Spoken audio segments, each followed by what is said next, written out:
We have breaking news on what William Nylander's contract extension may look like, as well as Auston Matthews speaks out about the next Global Series. I'll break all this down for you coming up on this episode of Hattrick HQ. But before we get into that, just want to say thank you guys so much for getting us to our goal of 2,000 subscribers. We really couldn't do it without you. With all your support, we really appreciate it, myself and Mark. It really makes us want to push ourselves to do better with this channel. And just thank you guys so much for getting us 2,000 subscribers. If you're not subscribed, make sure to go down below and hit that subscribe button. But with that said, let's get right into our first topic of the video here. And that is Matthews speaks out on next Global Series. And as we take a look here, it says Auston Matthews says he'd love to play an NHL Global Series game in Mexico City. The Dallas Stars have expressed interest in playing there as well. Could happen as soon as next season. And we also take a look here from what Matthews said. He said, I don't know. When they asked him about where would you'd like to play the next Global Series, he said, I don't know, maybe Mexico City. That would be fun. Go home for a bit. And then Sheldon Keefe said, it sounds like a wonderful idea. I think it's good for Auston. I know it's a very important place to him. I think more importantly, to have somebody like Auston, that would be so important to him, to speak to how diverse our game is and how much it has grown. Now, see, I think this is a great idea. I think Mexico City has a great fan base for all kinds of different sports, and kind of just growing the game of hockey down in Mexico City could be really great for the sport, great for the game, and great for Auston Matthews to get to go home, see his family, his friends, play in front of some of his family that, can't make the trek up to Toronto and just be closer to his hometown. And I think it would be just a great experience, not just for him, but for fans of the game south of the border. I think it would just be great for them to actually get to see a live hockey game. And, I know there's been talks about potentially expanding a team down there, so it could be interesting to see what the turnout would be, what the fans would look like down there, what the fan base would look like down there. And it would just be great for the game. Obviously, we just seen it in Sweden.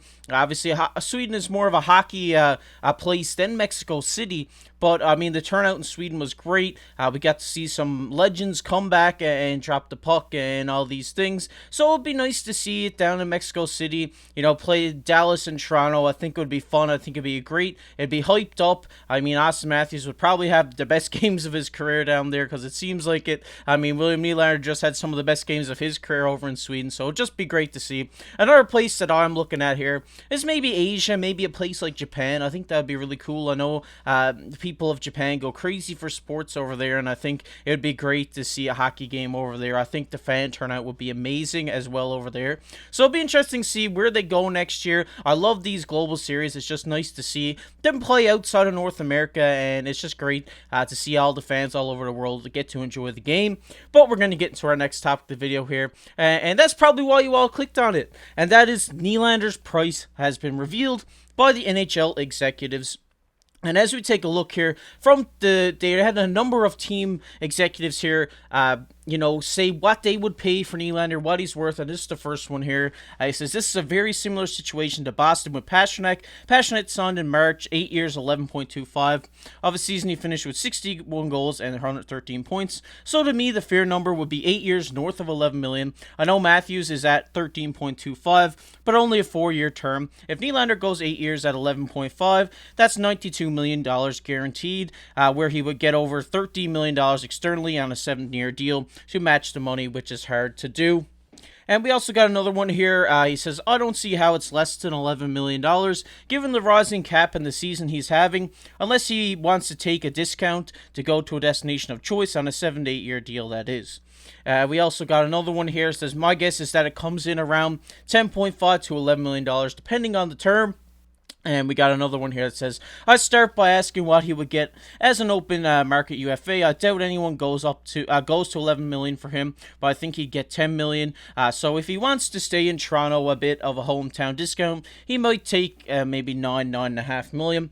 So we do see a lot of ranging numbers here from a lot of these NHL executives, but the number that mostly sticks out here is $11 million over an 8-year term. And with the season he's having right now, I think that is a great price to bring back William Nylander. Obviously, he has 27 points through 17 games right now. He's tied for second in points in the entire NHL. He's having a great season on a 17-game point streak to start the season as well.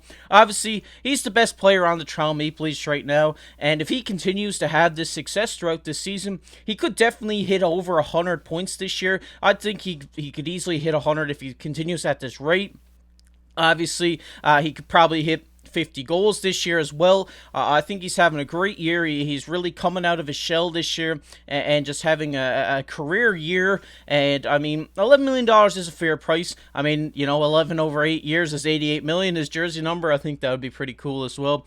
But I know that Toronto is going to have to make the cap situation work if they want to keep Nylander in Toronto. And I really don't think a trade is in order here, because I think you had to ride it out with him regardless, because, I mean, Toronto could go for a Stanley Cup, but if you trade a guy like William Nylander, your best player, just because you can't re-sign him, and it just leads to not having success in the playoffs, I really don't see this happening. I really do think we will see him re-sign. I know a lot of people are saying from 10 to 11 right now, but a lot of these executives are saying, some are saying 11.5, some are saying 10, some are saying 9.5 on a discount, but he's been vocal in the past to saying he wants to stay in Toronto, he wants to stay long term. So if you lock him up for 11 years, $8 million, I think that's really great. I know next season is going to be rough with the cap because Tavares and Marner are both expiring, not this season, but the next. So, I mean, you only really got 1 year where you're paying 4 guys over $10 million, which isn't too bad. I mean, you could suffer it out for a year just to get this situated. I really do think that this is going to be a little bit of a swap between Nylander and Tavares' contract after next season.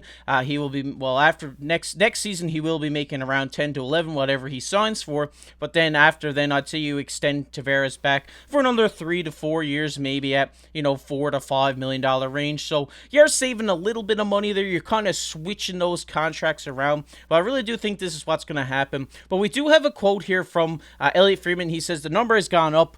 Friedman reported during Monday's edition of the Jeff Merrick Show. He says, I think the Leafs were hoping to get Nylander in the 8s or 9s. I just don't think that's realistic anymore.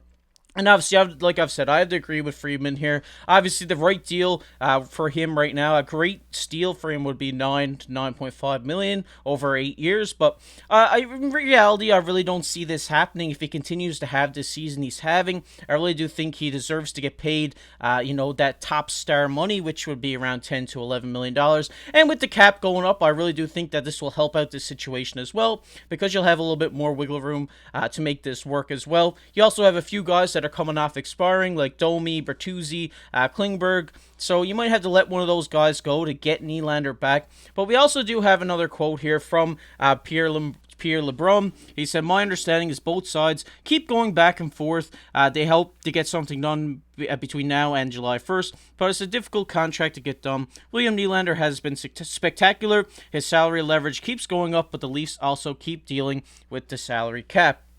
And like he said here, obviously, with Nylander playing so well, it's just his price tag's just going to keep going up and up. I do think he will cool off a little bit. I mean, it doesn't seem like nothing's stopping him right now. He's on a 17-game point streak, tied for second in points in the league. So, I mean, $11 million to me is fair. Like I've said in this video, I think this is a fair price for Nylander. I think if you get Nylander for 8 years for $11 million, I think you'd be happy with that. I know a lot of fans, a lot of you guys down in the comment section, were hoping to get him for around 9.5 to 10. But with the way he's playing, that's just unrealistic anymore. I really do think that he's going to deserve to get paid like a top star. And it all depends on how his season turns out. So if you're interested in this contract, make sure to follow Nylander's season, because it all depends on how he ends up playing this year. If he drops off a little bit, that number will drop off a little bit. If he keeps on track he is, I think that number is going to stay the same. I don't think it's going to go up much more. Like we've seen here, Pasternak's making 11.25,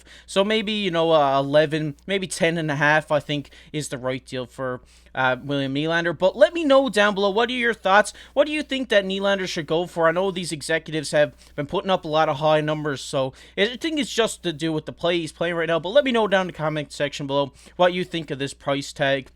But we're going to get in everybody's favorite topic here, and that is comment of the day. And the comment of the day today goes to Fresh Air. He says, "What part of Newfoundland are you gentlemen from? My parents are from Stephenville. Love what you guys do." Shout out to you, Fresh Air. Thanks for commenting on the video. We really appreciate your support down in the comment section. But both myself and Mark are from around the St. John's area. We're Newfies born and bred, and obviously I know some of you guys have detected my accent down in the comment section below. I'm not Irish. We're just Newfies. It's just the way we talk around here. We have a different style of lingo. But if you guys enjoyed this video, make sure to go down below, hit that like button, hit that subscribe button. Like I said, we just hit 2,000 subscribers, and we can't thank you guys enough. But if you enjoyed at least, make sure to check this video out that's popping up on your screen right now. But with that said, I've been KC. Keep your stick on the ice.